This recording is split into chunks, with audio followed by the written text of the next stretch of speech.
I'm Phil, and today I'm going to talk about artificial intelligence for seniors. And I'm going to look at what it is and the pros and the cons. Okay, my background is in STEM. So my career was in science, technology, engineering, maths, and added to that, I did a little bit of teaching. And I still do that today. As a volunteer, I run STEM clubs in the local libraries.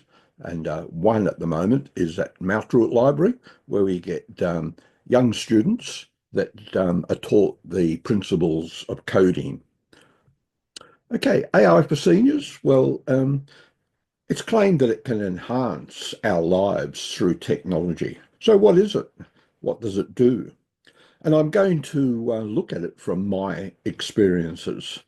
And that actually starts off when I was 11 years old. I used to go down myself to the Museum of the Arts, of Applied Arts and Sciences in Harris Street. So this is the building, and right on the top floor was the electronic brain. And you could play noughts and crosses, and it actually had the label on the exhibit, electronic brain. Was it an electronic brain? Well, not by today's standards. It just played noughts and crosses. And back in 1961, I played with this game quite a number of times. I don't think I ever won. Um, and this is the circuit. It just used lots of relays, but it went through a number of generations from relays to valves, transistors, and finally the museum built a microprocessor version of it. Then, when I was 14, um, the play Pygmalion, we studied that at school. And I also had it as one of my reading pieces for for the school certificate. And one of the interesting people in the play was Lisa. And she was a Cockney flower seller, noticed by a professor of phonetics, Henry Higgins, and he claimed he could teach her to speak English so well she could pass as a duchess. And I watched the musical when I was just after I studied the play. And while the music was good, I'll always remember Lisa. And Lisa came up again when I got my first computer. So when I got my first microcomputer in 1978, it was a TRS-A, a Tandy, or a Radio Shack TRS-80 Model 1, Level 2. And before that, computers were pretty hard to use. So I tried programming with punch cards, and they were quite inaccessible. You're lucky to get an overnight run, and if you got a mistake, one simple mistake, you had to wait another day before you correct your program. Well, Lisa was developed by a professor, Joseph Weinbaum, and what's interesting about him is that he studied psychology and began to probe into the possibility of artificial intelligence. And Lisa was a program that he devised at MIT that you could converse in a language like English, natural language, and you could hold a conversation. So Lisa was a psychologist that could help you solve your problems. So that was my first introduction. So what is artificial intelligence? Um, Perhaps a brief explanation is that it mimics the way that human beings think and can understand. And it has a skill in language and can hold a conversation. It also has a world view today where the knowledge of the internet Many textbooks, chats, blots, emails are all fed into it. So it can develop the relationship between words, and it can be trained to respond to your questions. Okay, so what are the claim benefits for seniors? Well, things like health monitoring, where a AI device could help someone who's remote, like a doctor, um, get some more insight into your health. It could also give you some cognitive support and keep you active, have a conversation with you, and keep you on the go. And that provides a little bit of social engagement, even though it's not a real human, it's getting you to talk and be engaged. It could also be used in areas of transport where you could get better mobility. So it's an AI could be used in a self-driving car and move you around. AI can be used as to control devices in your house so you could live more independently. So it can reduce the cost of electricity in your house. So when you're not using the lighting, it could switch it off. One other possibility is it could be used as a tool for your hobby. An example is in music. Okay, and health monitoring. Here we've got devices that can be used, and they're not only just independent now, they can be connected to the internet. And not only does your doctor have access to that, but a AI program could collect the information, summarize it, and then pass it on to a doctor. So these devices are now becoming more wearable. And as you do your exercise, it could send a result of the progress of that. So for independent living, here's an example where we've got smart lights, and it can be voice activated so that you could turn the lights on or off, have them scheduled. And if nobody's in the room, it will just turn them all off and save you the costs.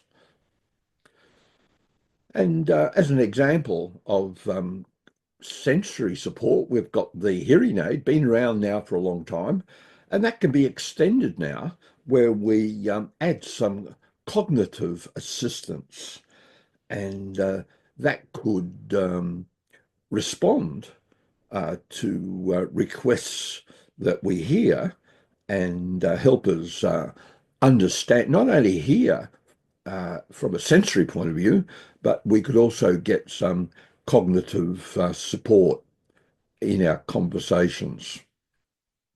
Well, social engagement, we could use a robot, and that could be our playmate or a pet, and it could keep us amused and socially engaged. And here we've got a senior that's doing some exercise that's been prompted and to follow the robot. For transportation, uh, here we've got Florence here, who's 94. She's the oldest person to ride on one of Google's autonomous vehicles. And perhaps this will give us an option for getting around when we no longer can drive the cars ourselves. So the future of AI in senior care, uh, well, perhaps there are potential benefits, future in advancements and benefits. And here we've got an example of where a senior is engaging with one of these social robots that's using artificial intelligence and have a conversation with the robot. But are there any dangers? When I was doing this presentation, I asked Microsoft Copilot to come up with the headings, and it came up with all the benefits, what was AI, and a summary, but it completely left out any risks. And here we have the Sydney Morning Herald um, with the headlines that AI could be the most dangerous technology ever. So here's a risk, and I wonder what the risks are. So even the person that was responsible for the LISA program, Weizenbaum, claimed that it was an index of the insanity of our world and that we should be careful. And to a certain extent, uh, there was a decline in the 1970s of AI that was called the AI winter, but it resurrected itself much more recently. And from about 2000 on, and particularly about 10 years ago, we were getting an accelerated interest in AI. And one example of the over dependence on the technology was a Belgian father who of two killed himself after spending a long time talking to an AI AIVA named Lisa. And he killed himself after Lisa uh, pretended to actually show some empathy and suggested that they could be united in heaven. Okay, so some of the risks are when you do create content with an AI program, who owns the outcome of that? And we've already had problems with fake news, and a lot more people are turning to social media. So we could see more of this in the news and the photos. And AI could generate a lot of this and pass it on as being true. And even in government, we've had an example where the technology labeled robo-debt has been delegated to the technology as if the public servants involved had no responsibility for the outcome. So it could lead to more crime, more deception, and manipulation of people. And we've already seen a lot of that with the internet today. And another concern could be a mass replacement of human jobs, or will it just be simply different jobs that people do? So there's a lot of ethical issues involved, and we're even beginning to see that some legal settlements and judges looking at past cases using AI tools to determine sentences. And so it's been used in areas like this. Some people are also considering as an alternative to psychological interviews, which does pose a lot of problems. So what are the costs? Well, these are hidden, and things like Microsoft Copilot is now included in the Microsoft Office suite. So it's there, but we are paying for it. And we're beginning to see the AI technology being embedded in things like smartphones, and the latest Samsung and Google phones all have it. Computers, so if you buy a new computer for your living room or a new TV, it's going to, or it might have AI that claims to help you use it in a simpler way. But part of this, that cost, uh, relates to using a lot of energy, and that increases the carbon footprint. So is it worth it? Are we using this technology uh, and in increasing the temperature of the planet because of the technology? Okay, so that's a little bit of the background. And here I've got some demonstrations that we can look at. We can look at some image generation, image recognition using the AI camera and a device called Google Coral. Large language models, both online and offline. There'll be demonstrations of that. And finally, a demonstration of musical composition. So the AI camera that I'm going to demonstrate is an example of machine vision, uh, where it can actually generate a description of the object that it's looking at. And I'm using one of these cameras to navigate this robot. So I'm repurposing the Lego Mindstorms EV2 motors and assembling those for STEM education. And the computer that I'm using here is the Fire computer, and the AI camera is helping to navigate along the path that I want to follow.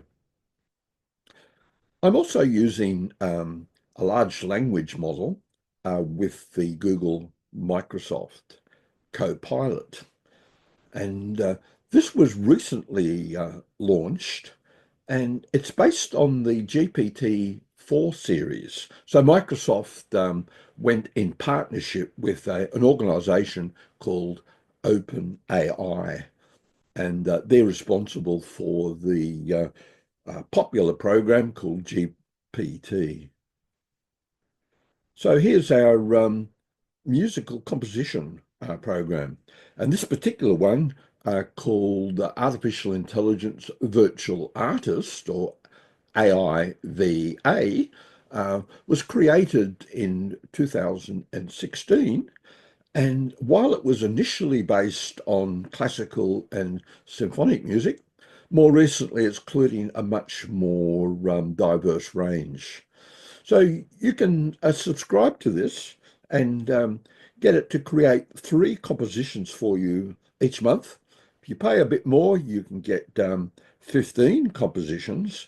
But in both cases, the copyright belongs to AIVA, and if you use it, you have to acknowledge them in your uh, publication.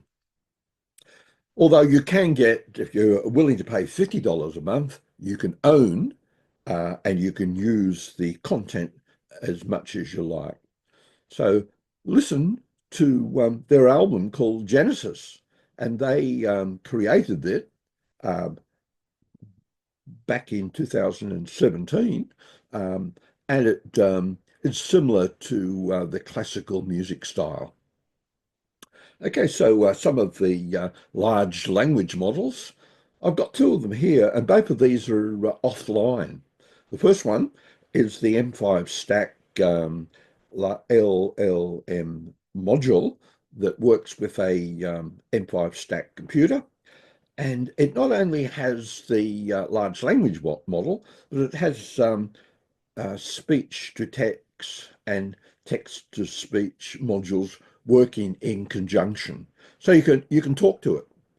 And in the model too, I'm talking to the OpenAI model called GPT-4, and I've also got that working on a Model 5 computer. But the Model 5 computer with only 8 GB of RAM is not enough for the full GPT. So I have to reduce and find ways of fitting into the small memory of the Raspberry Pi. Okay, so here's the Raspberry Pi, and I've tried a number of models. One of the best ones is Phi 2 from Microsoft, and you can see that working today.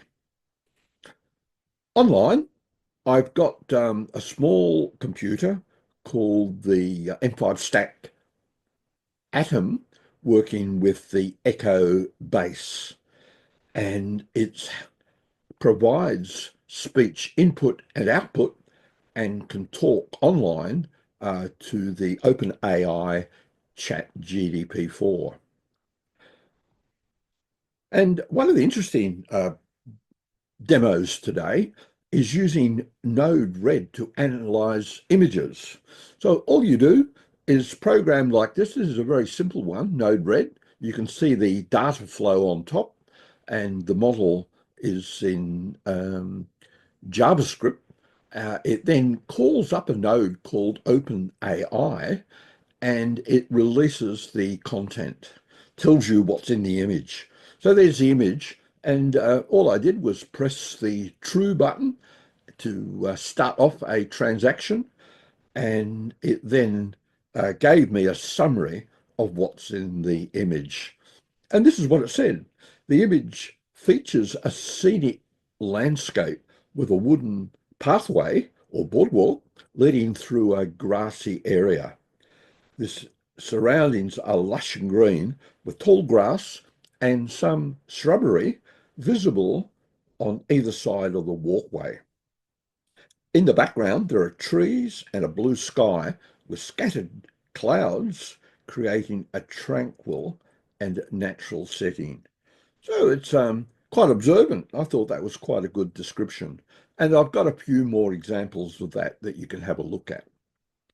The final model that I wanted to show off was Google Coral. And it can work with Raspberry Pi or with your PC, and it can speed up the analysis of what's on your image. Okay, so what are the challenges for seniors?